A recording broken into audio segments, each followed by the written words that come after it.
Hello, everyone. Thank you all for joining us today for a very special presentation on unlocking potential, social housing as a catalyst for accessible, affordable living. I'm Sid Pickern, and I am a white person with pink and brown hair, pink glasses, and a white button-down shirt with black seashells.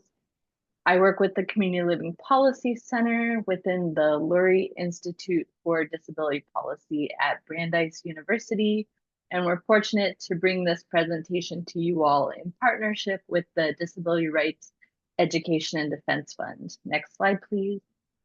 We'll get started in just a moment, but first we'll do a brief accessibility review. If you need ASL interpretation, this can be accessed by clicking the interpretation icon, which looks like a tiny globe on the toolbar on the bottom of the screen. This should enable live ASL interpretation. Next, to enable captioning, please click the CC closed caption icon at the bottom of your screen, and this will activate the Zoom captioning feature. Please feel free to use the chat for any access needs questions. Next slide, please. The Community Living Policy Center is a national research and policy center that strives to improve policies that help people with disabilities and older adults live in and thrive in their communities. Next slide, please. We receive support from the National Institute of Disability, Independent Living, and Rehabilitation Research, and the views expressed here don't necessarily represent those of our funders. Next slide, please. Again, this presentation is also made possible by the Disability Rights Education and Defense Fund. They are a national law and policy center dedicated to protecting and advancing disability, civil and human rights through legal advocacy, training, education, and public policy and legislative development. Next slide, please. For our agenda today, we're going to start with an introduction to social housing. Then we'll hear about a social housing model in the Netherlands, and then advocacy challenges in social housing, including universal and inclusive design and accessibility. And then, of course, if we have time for questions at the end, we'd like to do that. So please use either the Q&A function or the chat. If you have a question, we will do our best to get to those at the end. Next slide, please. So we're really fortunate to have each of our panelists here today. First, we will have Mary Lou Breslin, Senior Policy Analyst at DREDF, to start us off. Next, we will have Hanneke van Dersen, Bloomberg Harvard City Hall Fellow at Chattanooga, Tennessee. And then we will have Morgan Tweed, Accessibility Specialist at Studio Pacifica. And now I'm going to hand it over to Mary Lou Breslin to start us off. Thanks very much, Sid. And thank you all for joining us today. So I'm Mary Lou. I'm an older white woman with gray hair. I'm wearing a black shirt and a blue scarf. So I was working on a housing paper for the Community Living Policy Center when I became really interested in what social housing might offer people with disabilities, particularly in terms of deep affordability and accessibility. So the intent of this webinar, as Sid mentioned, is to introduce and position social housing in the context of current U.S. housing policy that affects disabled and older people. So we want to start by sort of summarizing some of the key structural problems in U.S. housing policy that's been driving the affordability and accessibility housing crisis for disabled people.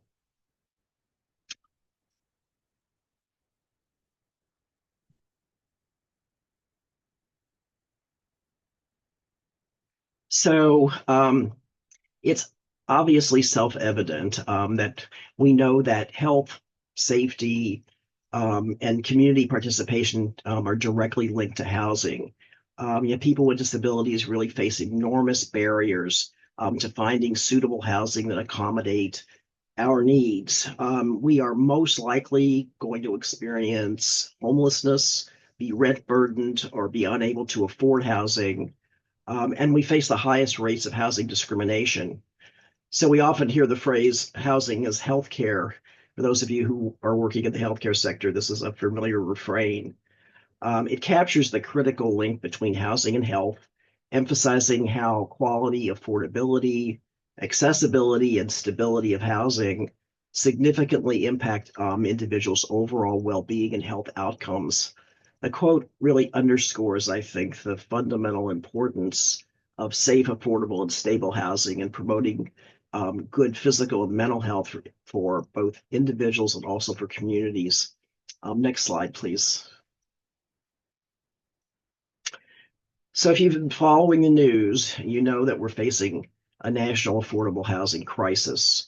We have a shortage of over 7 million affordable and available rental units in the US for people who are very low income and who are predominantly people of color, older people, and people with disabilities. Federal rental assistance obviously plays a key role in closing the affordability gap, but unfortunately reaches only about 35 out of every 100 extremely low income households. There are about 4.1 million people with disabilities in the US that are living on SSI, that's supplemental security income. It's a replacement income program. The monthly allotment for Social Security supplemental security income is about $980 a month.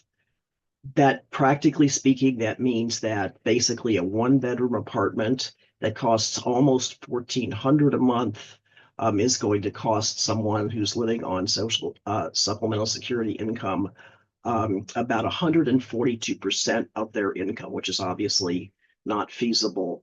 It makes it virtually impossible for very low income or extremely low income people to rent in the commercial market without some kind of rental subsidy. Next slide, please. So this slide really gives you a sense of how far federal rental assistance goes in closing the affordability gap. About 18 million disabled people across a little over 15 million households are eligible for some kind of rental assistance, but they don't receive it.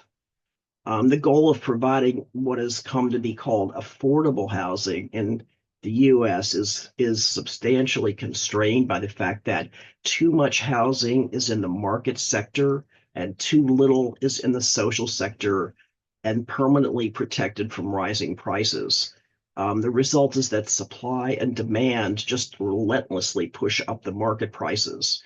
Government's required to provide deeper and deeper subsidies as a result to keep the rents within the bounds of income. So fewer and fewer people get any kind of help.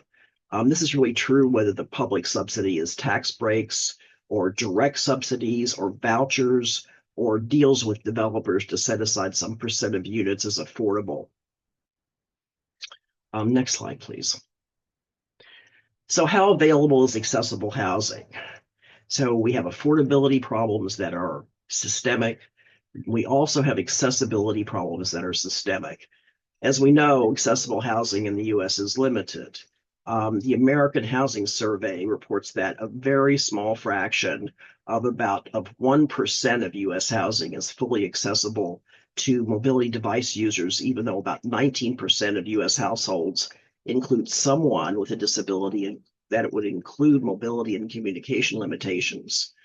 Black and older Hispanic adults have a much poorer housing accessibility fit than white households of the same age. So looking into the future, by 2030, about 1 in 5 people will be over 65 and age 65, and most are going to require modifications to remain in their homes. Housing data that we have from the survey highlights the need for universal design, flexible design, and home modifications to improve the housing fit. The organizations working to move people with disabilities from nursing homes and other institutions to community settings report that the biggest barrier to succeeding is the scarce availability of affordable and accessible housing. This flies in the face of the intent of the integration mandate of the Americans with Disabilities Act and of the Olmstead U.S. Supreme Court decision that calls for institutionalized people to have opportunities to live in the community. So next slide, please. So what are the policy elements that have contributed to these shortages? So three programs that are really the backbone of current low-income housing policy oddly also play a role in the current shortage of affordable housing. For example, rental vouchers available to some low-income renters actually divert federal housing money to private landlords. And up to half of vouchers aren't even used because there's not enough housing, and landlords often won't accept the vouchers. Wait lists are very long, and there's often discrimination against applicants with disabilities who are presenting vouchers.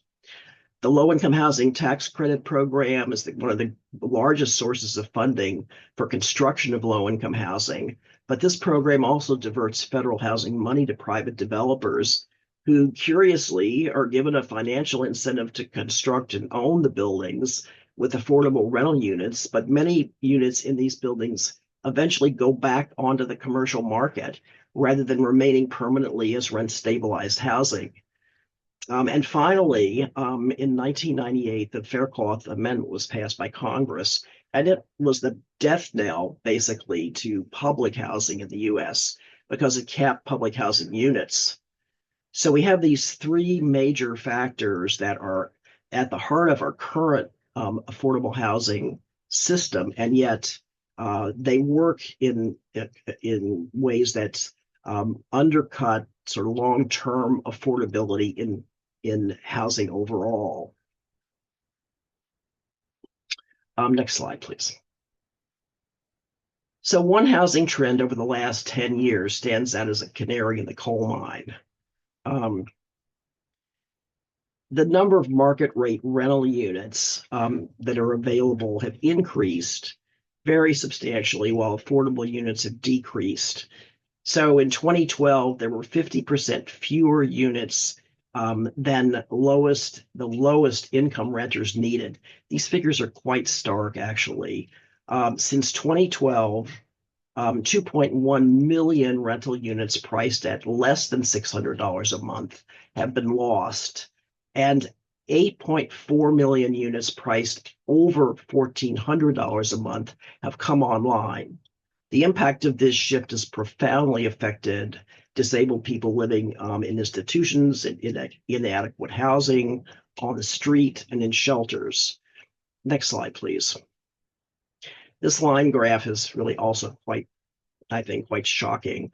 Over the last 40 years, we've had a drop in federal housing funding. In 1977, the amount was roughly a little less than 120 billion. That's compared with just over 40 billion in 2017. Next slide, please. So what's social housing? Well, there's a lot of different models for social housing. This can include permanent rentals. Others include limited equity housing that can be co-ops or land trusts or 99-year transferable leases. But there are a few key characteristics in social housing. They're deeply affordable in most cases. They include mixed income residency, no concentration of poverty, which is the case with our current public housing structure. Residential units are insulated from market forces. Often there's democratic management that involve residents. And most importantly, it's self-sustaining. In order to have successful social housing, we do require availability of public land and public financing through general obligation bonds or lower no interest long-term loans, state or county revolving loan funds, or low interest construction loans. We need residential developer expertise as well. And Hanukkah is going to be talking, I think, about all of these factors in just a minute. Housing is typically developed and owned by state or local government entities or housing nonprofits. Next slide, please. So why social housing now? Well, states and locales are confronting what is actually untenable affordable housing shortages and barriers to building affordable housing. Social housing offers a sustainable, scalable, and responsible solution that locales are beginning to take up the opportunity to explore social housing as a way to solve some of these problems. It means that building it's possible to build more affordable housing faster than the current approaches using tax credits and federal funding. The housing is mixed income, so it reduces areas of concentrated poverty. Rents are stabilized, housing is permanently affordable, and tenants have a role in management. So, next slide, please. So, there's certain types of social housing that have been around for a long time, as I've just mentioned.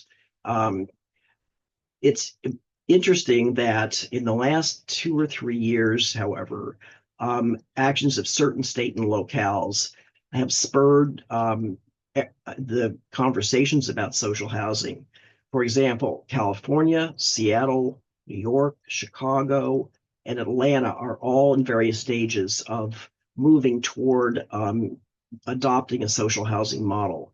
California is in the process of conducting a creating a report that's going to be due in 2025. California also, state legislature also passed two social housing bills last year in 2023. They were both vetoed by the governor, but the authors are very optimistic that they will be passed in the next year or two. Seattle passed a local ballot measure that established the Seattle social housing developer, and that's aimed at providing housing to people at the lowest incomes as well as those with middle incomes. New York is in the process of working a bill working its way through the state legislature. Chicago passed a bond initiative last year that sets aside about $135 million for developing new social housing. Similarly, Atlanta last year established the Atlanta Urban Development Corporation, and that's going to create a nonprofit focus on building mixed income social housing. So we're really excited about the fact that this interest is growing all over the country in response to the crisis that has built to a fever pitch over the last 10 years or so. So I'd like to actually just turn this over to our next speaker, who's going to talk about the social housing experience in the Netherlands and how it compares to the U.S. experience, creating affordable housing and how it could potentially be a model for us. Thank you for that introduction, Mary Lou. Hi, everyone. My name is Hanneke van Deursen. I'm a white woman with short brown hair wearing a green sweater. I'm here to talk to you today about the Dutch social housing system. My family comes from the Netherlands. I grew up in the US, and when I was studying various affordable housing policies during my graduate work, I realized there was very little information available about my home country's system. And so I went to kind of produce a report on how this system works to provide affordable housing.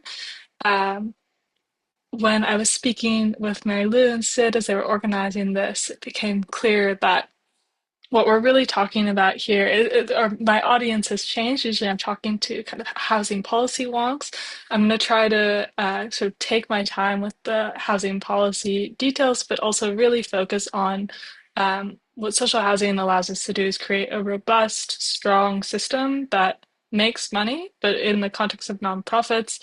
And with that extra funds generated, you're able to reinvest and really be good stewards of the housing you create. And so I won't be speaking directly to the accessibility part of this, as it wasn't part of my research, but the system itself puts the housing associations in a position that they're able to tackle these issues in a way we're just completely unable to in the US. So next slide. We'll skip this one. So, broad overview, social housing in the numbers. In the Netherlands, social housing is run by nonprofit housing associations called woningcorporaties.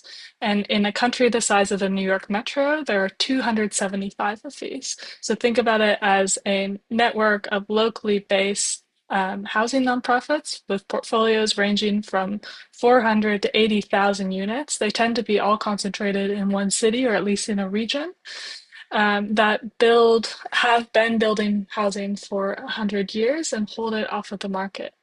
In total, the social housing stock is 2.3 million units, again, in this country the size of the New York Metro. And the average rent of social housing is 578 euro per month. The maximum rent, and this is a threshold the national government sets to sort of define social housing, is 879 this year, although it changes every year. Next slide.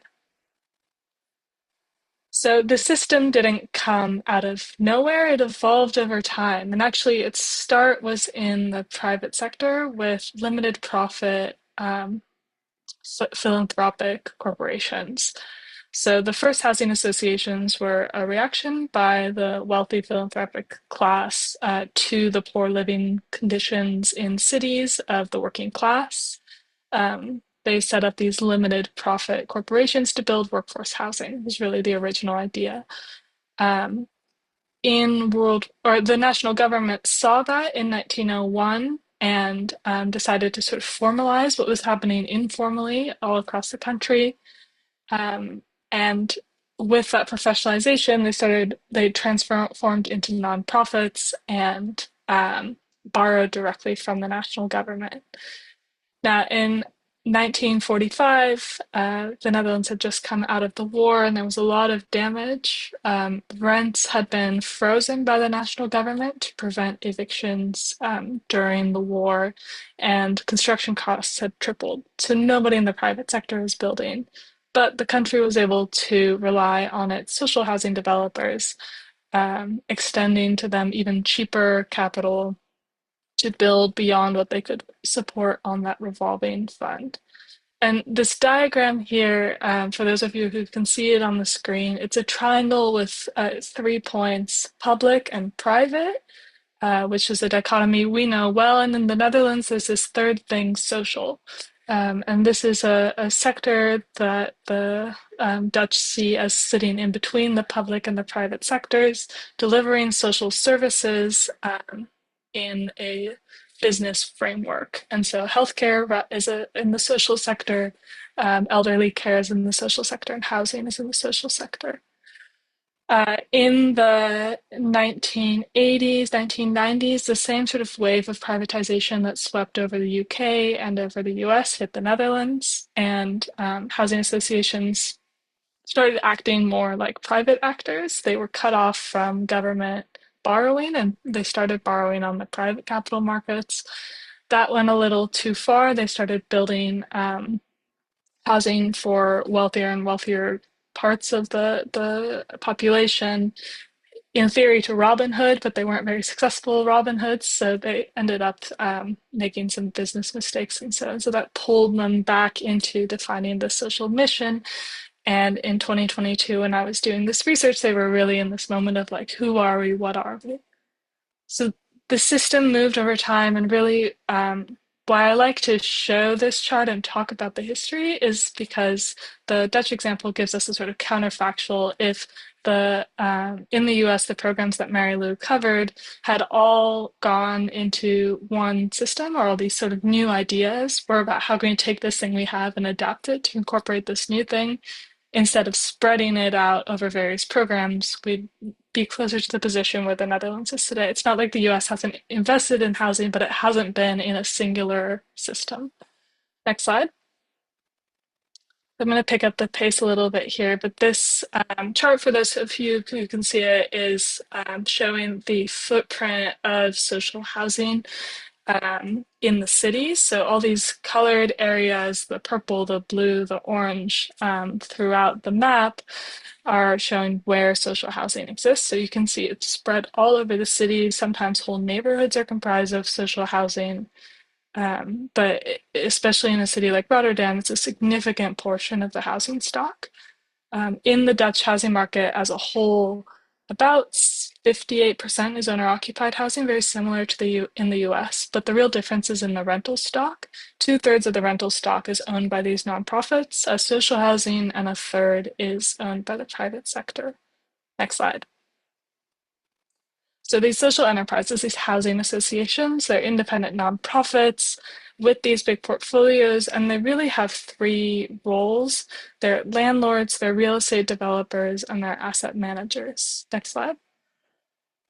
The social part of the social enterprise is something that has been defined over time, but today housing associations are measured on these 7 metrics. They're measured on their operating expenses, so they're keeping expenses in check, availability and affordability, are they providing the good which they've been created to provide? Livability, how's the neighborhood, how does it feel to live in these places? Tenant evaluation, sustainability, maintenance and improvement, and in many cases retrofitting too, and new construction. Next slide.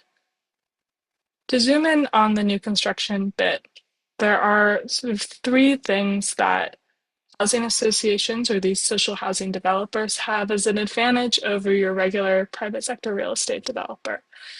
They're able to access land at a lower cost. Municipalities can discount the land price when it's leased or sold for social housing, and zoning can be used to decrease the value of the land.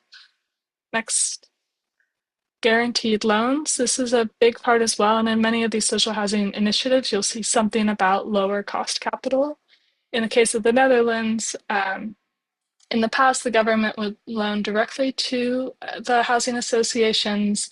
Today, they go through this guarantee fund, which has a triple layered guarantee that, in effect, gives housing associations a AAA credit rating, gives them access to low interest, long term debt, and often interest only loans. So, having access to cheaper capital really helps make these deals pencil. And the third component is rental assistance. And this is one of those where we really need to take a step back and look at how the Netherlands sets up their sort of tax system and redistribution in general. Not only are these houses, these homes being built efficiently, right? They're being operated by nonprofits, so the profit element is out. They're using cheaper debt and the land costs are reduced. But on the tenant side, in what we call the demand side subsidy, there's also universal rental assistance. Now, it's not quite like the US program with the vouchers, and it doesn't pay nearly as much.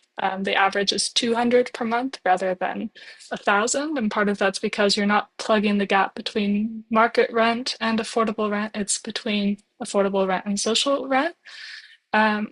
And the way this subsidy works is much like the child tax credit, low-income renters living in social housing as part of their annual taxes that they're doing are calculated a rental allowance, and that's deposited as cash in their bank account on a monthly basis. And so that's just extra money those households have ostensibly to go towards rent, although they have the freedom to use it however. But that rent allowance helps households find housing that is affordable to them while allowing the housing associations to charge the rents that it takes to operate the buildings. Next slide.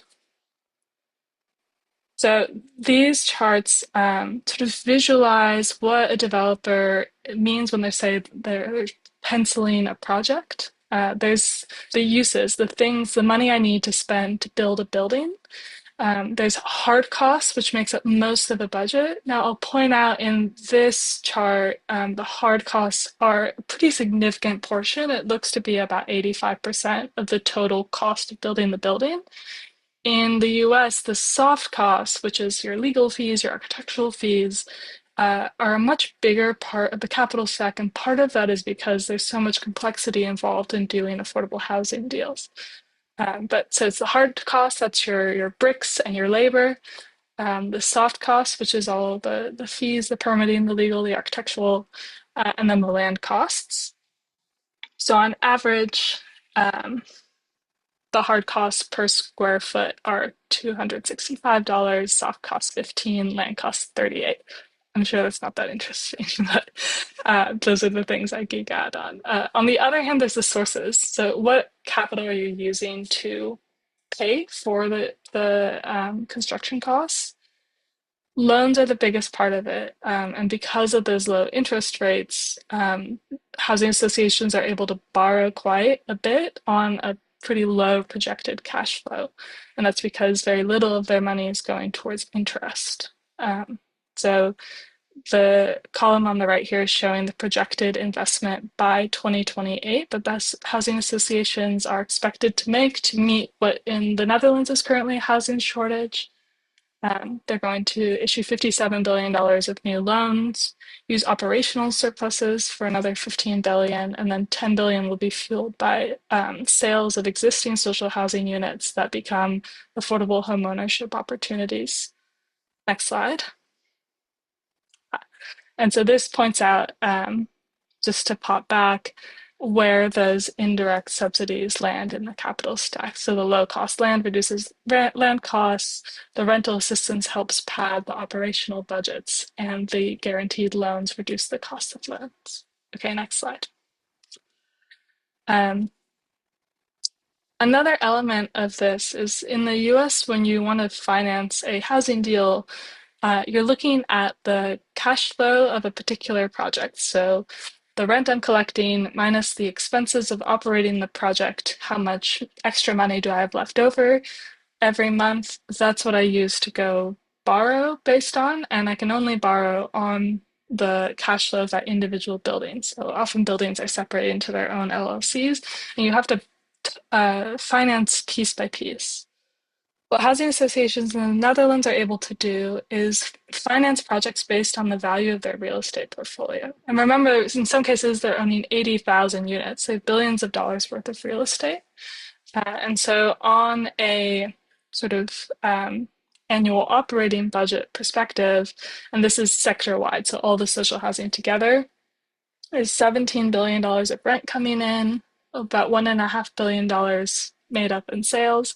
So there's an income of $18 billion. The expenses total about $14 billion. So there's a surplus of $3.7 billion. Well, if you're in the private sector, that's great. You get to take home $3.7 billion. But in the social sector, that money has to be reinvested in the housing stock. And so that's part of the budget for renovating buildings, keeping them up to date. What's useful too is because housing associations' ability to borrow money is based on the value of their portfolio. So I said earlier in the US, when you want to finance a building, it's what's this building going to generate in terms of cash flow. In the Netherlands, it's how much real estate do you own? Okay, you can borrow up to 85% of that value. And we can always sell your real estate in case you can't pay your loans, is the sort of trade-off.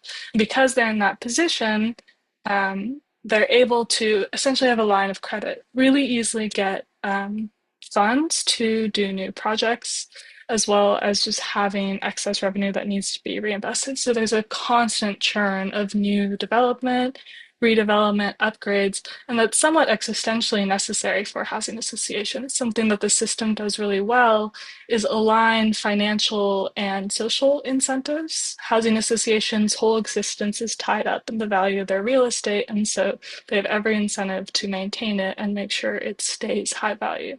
Next slide.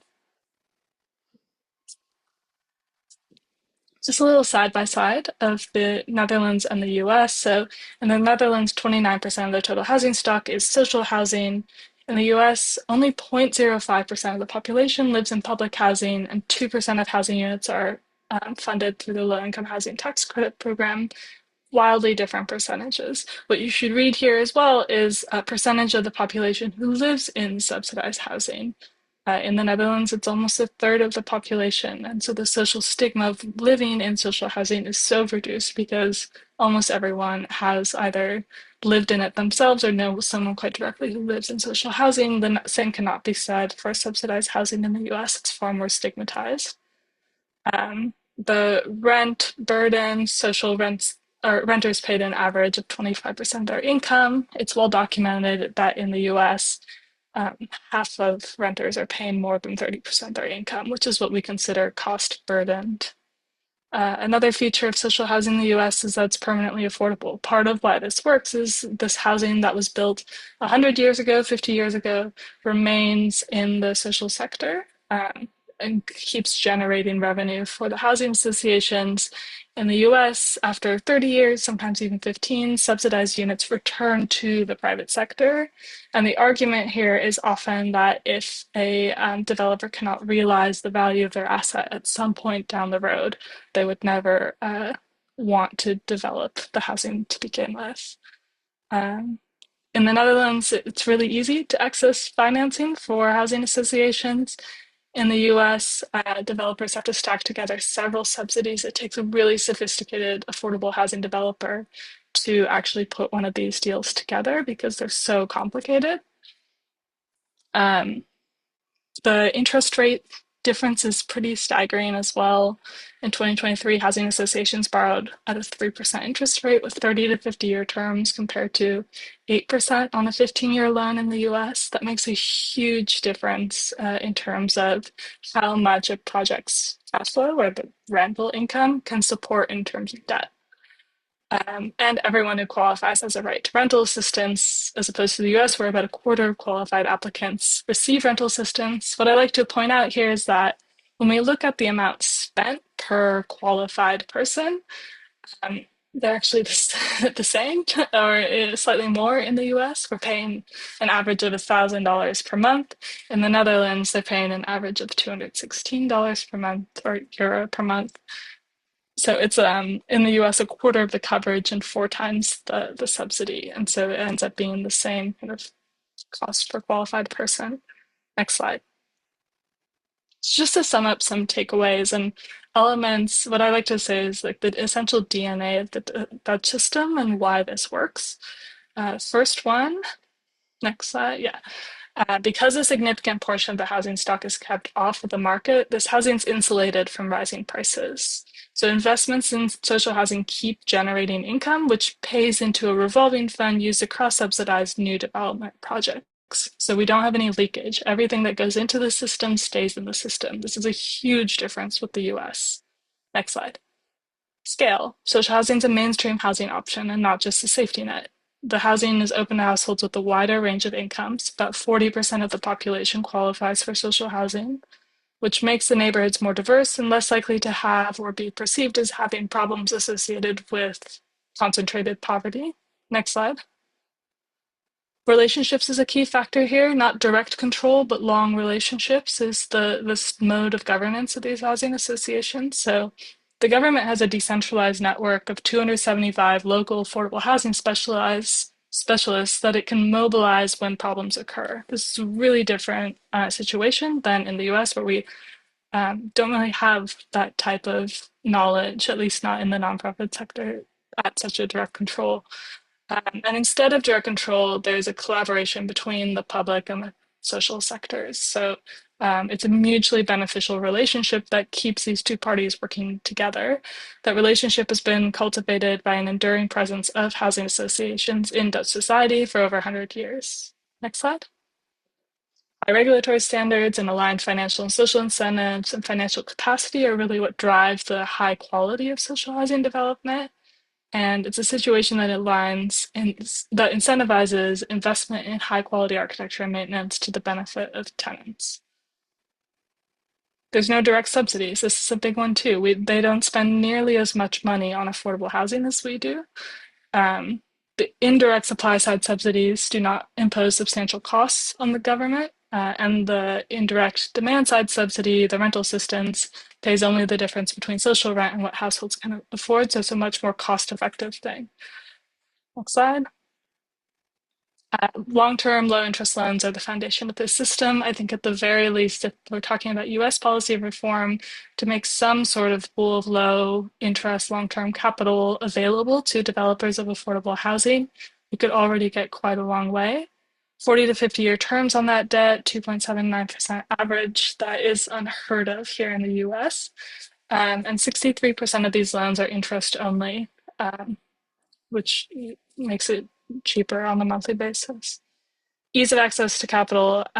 You can borrow based on the value of the portfolio, not the cash flow of the development. And in effect, there's an open line of credit, which makes financing developments, the kind that we'd like to see, reliable and easy. So thank you very much. It's a very brief overview, but it's a big and complicated system, but I look forward to engaging in questions, and thanks for having me. Okay, Morgan, you're up. This is your first intro slide with your name and image. Excellent. Thank you so much. Can you all hear me all right? Yes, we can. Okay, excellent. Hello, my name is Morgan Tweed, he, him, or they, them pronouns. I'm a young white Latinx man with curly red hair, wearing big neon green glasses and a black scarf and jacket. I am a certified accessibility specialist and code reviewer with Studio Pacifica, and I have professional and lived experience both with disability and with social housing. Next slide, please. This is the Studio Pacifica team. We are a small but dedicated firm that does accessibility reviewing for clients all around the world. One of the things that separates us from other firms that do similar work is that everyone in our office has some type of lived experience with disability. It is our belief that everyone deserves to live their best barrier-free life, no matter their background or situation. Next slide, please. Just to briefly orient the group, we're going to touch on some of the building blocks of access. Next slide. We know there are multiple ways to define disability. One of the more well-known ways is the medical versus social model. The medical model seeing the person as the problem that needs to be fixed, and the social model seeing the environment as the problem that needs to be fixed. Social housing is, by its very nature, a human issue resolved by designing the environment. As a brief callback to Mary Lou's presentation, the social housing is limited, and even more so for the disabled community. A very brief summary there being, consider that 26% of people in the US have a disability, and that percentage gets much, much bigger if you consider the demographic crossover with those people who have disabilities and need social housing. Consider that adults with disabilities are 4 times more likely to experience homelessness than adults without. And according to the Kelsey's research, it is estimated that only 1 to at most 6% of national housing supply is designed to be accessible, when the need for accessibility is a lot closer to 30%. And I believe you went to the next slide already, so we're good. Okay. The experience of disability also varies widely, from permanent to situational and through a myriad of different abilities that are impacted. Next, please. And often there is a lot of crossover. A person can have multiple types of disability and they can have contradictory needs. Next slide, please. To us, the mission is clear. If we are to approach housing in a way that is truly inclusive, we must design in a way that serves the widest population. Social housing is a social issue. Next slide, please. Now the question is, how do we do that? Well, first we need to assess what level of accessibility is reasonable for us to accomplish. For the sake of simplicity, here are 3 levels of accessibility in design, which are code compliance, going beyond the code, and designing for all. Next, please. Code compliance, this is pretty much just adhering to the code, nothing else above or beyond it. Next. Thank you. Different types of housing and different areas of residential projects can adhere to different codes, but mainly in social housing, you're subject to the IBC and ICC and the addendums for whichever local jurisdiction the social housing is in. There are circumstances where the ADA, FHA, UFAS, etc. can apply to varying parts of residential projects as well.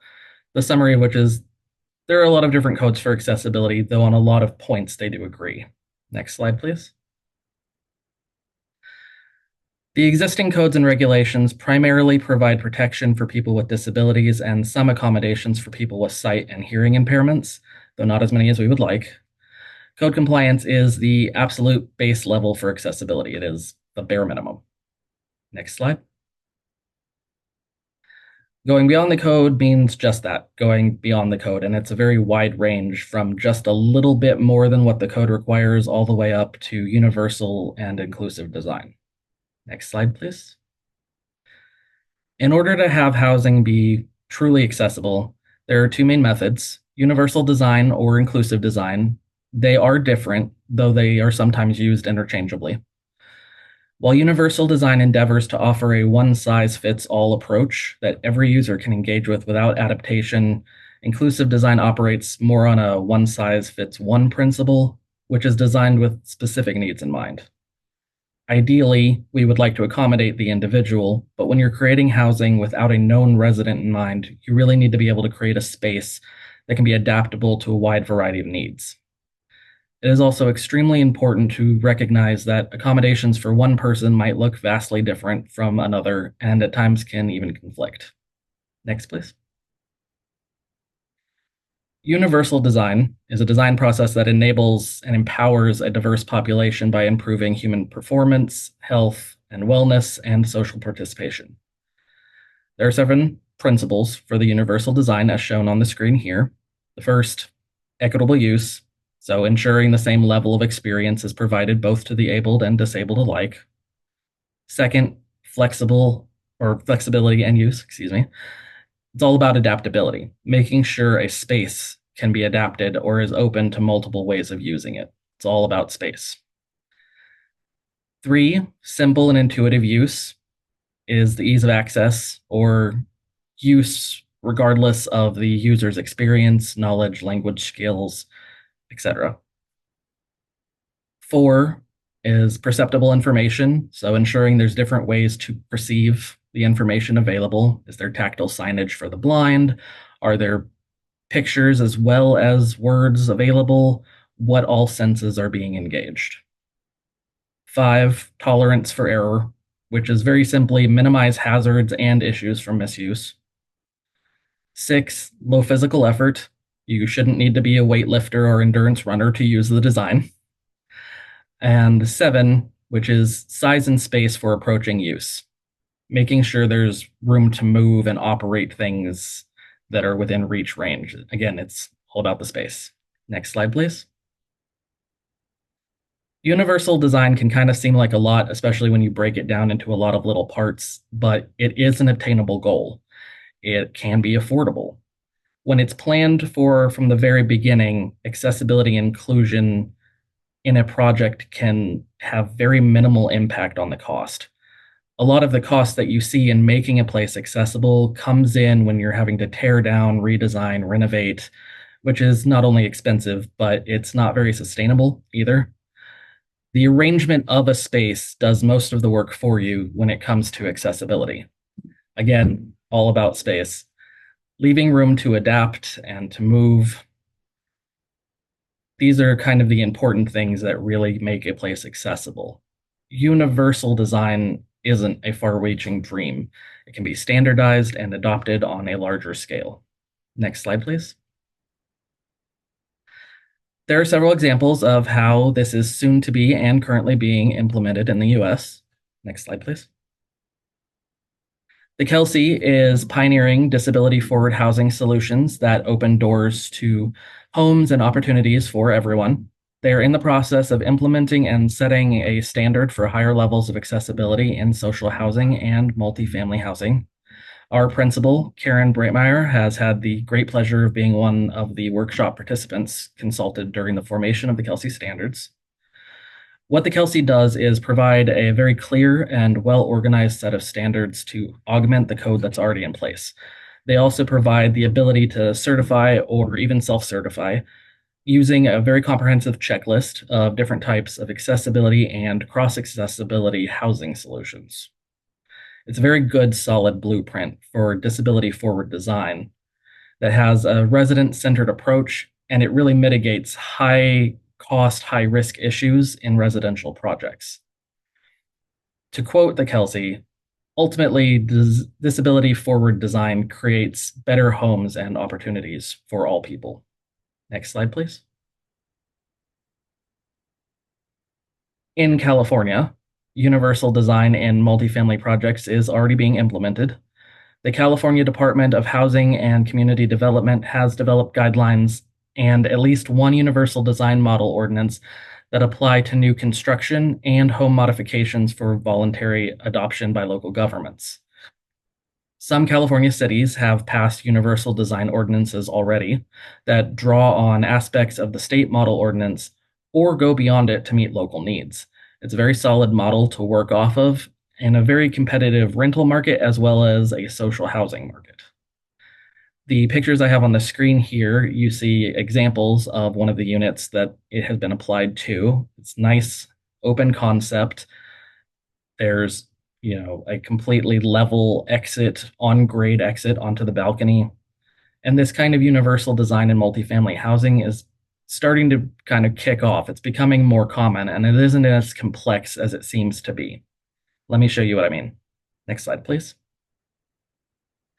So what we see here are a couple of examples from common area spaces in residential projects.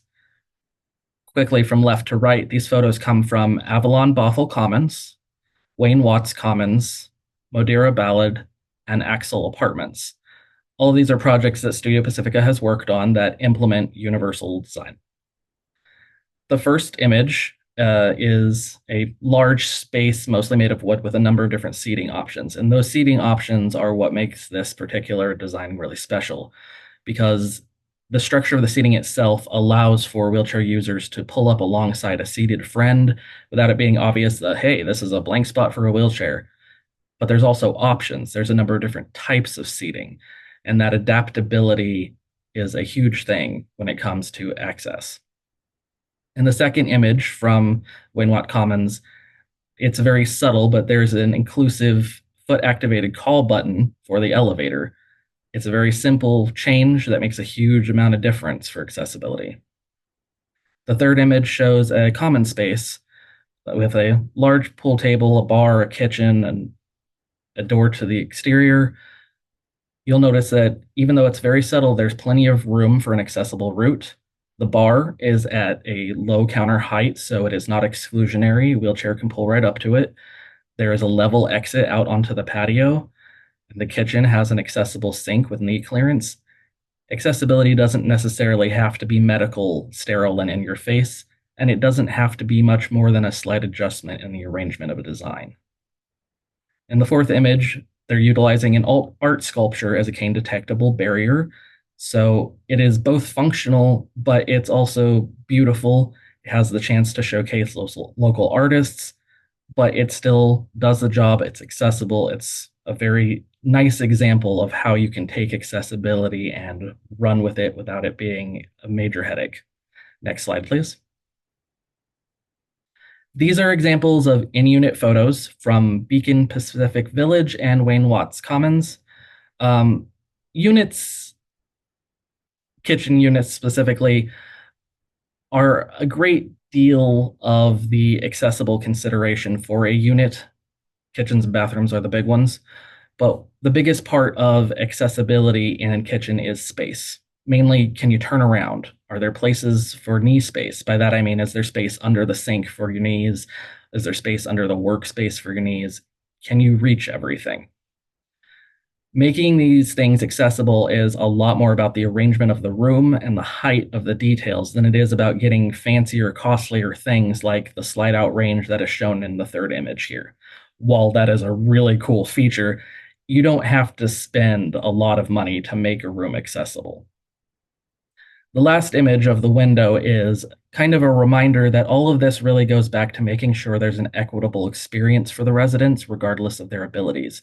Simple things like having some of the accessible units provided with the same great views can be very important. Don't place low-income units in the worst corner of the building. Next slide, please. These were all taken at Beacon Pacific Village. These are different examples of bathroom setups. There are grab bars provided, but the main thing that make these rooms accessible are the space.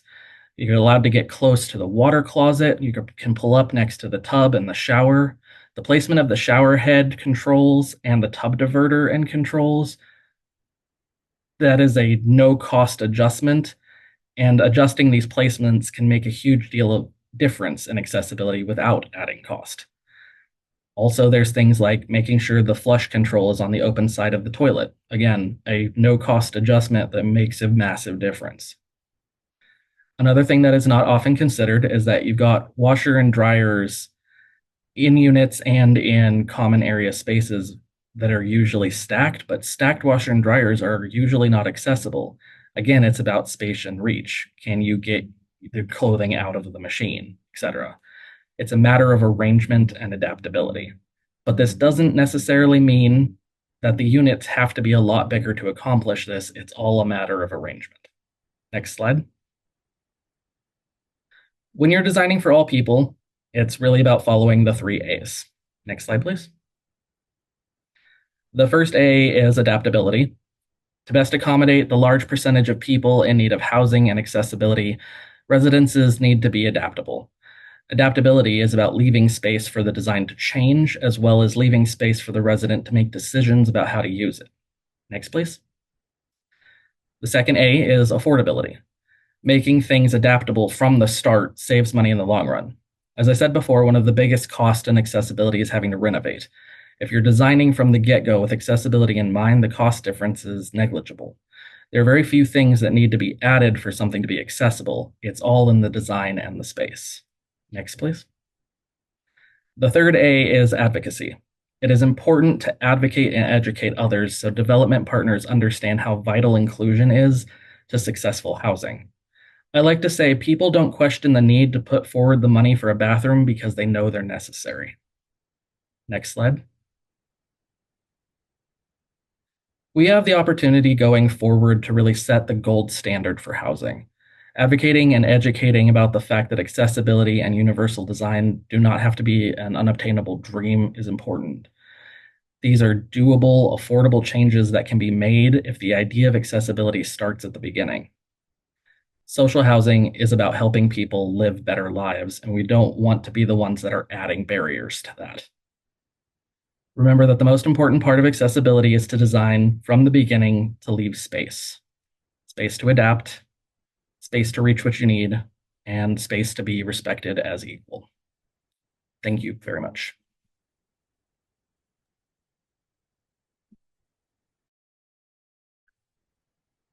Thank you, Morgan. This is Mary Lou. I'm going to just jump in and very quickly reaffirm what Morgan just said.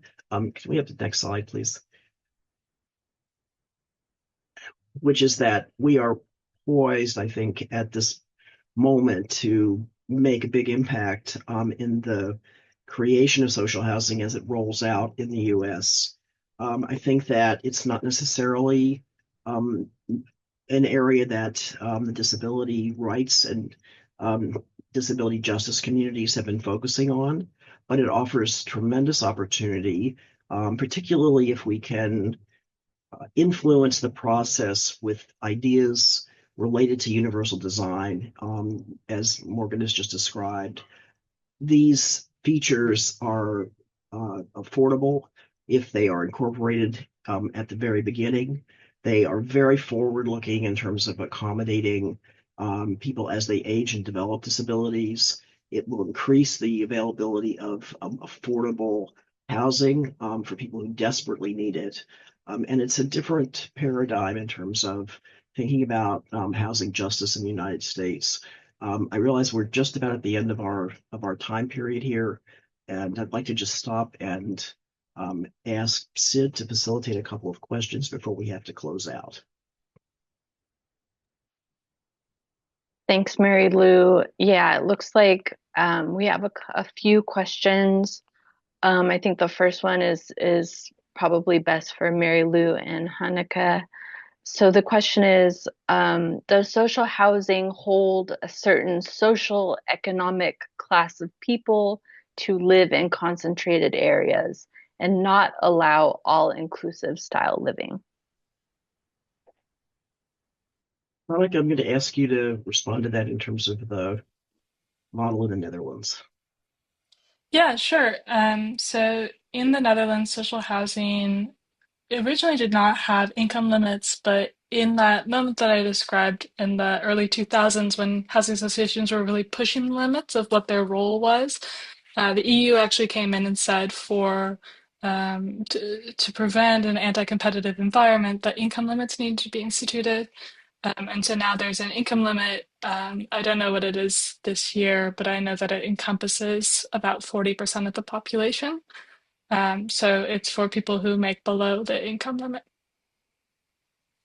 And I But would I just say should that, note, in the Netherlands, cities in general, the urban design is very different than in the US. And so when we're talking about concentrated areas or say a bunch of social housing in one neighborhood, it still is serviced by a tram line, has excellent bike infrastructure, and you can be in any part of the city within a few minutes. And so I think that's a big difference to highlight between the sort of urban landscape of most American cities and Dutch cities.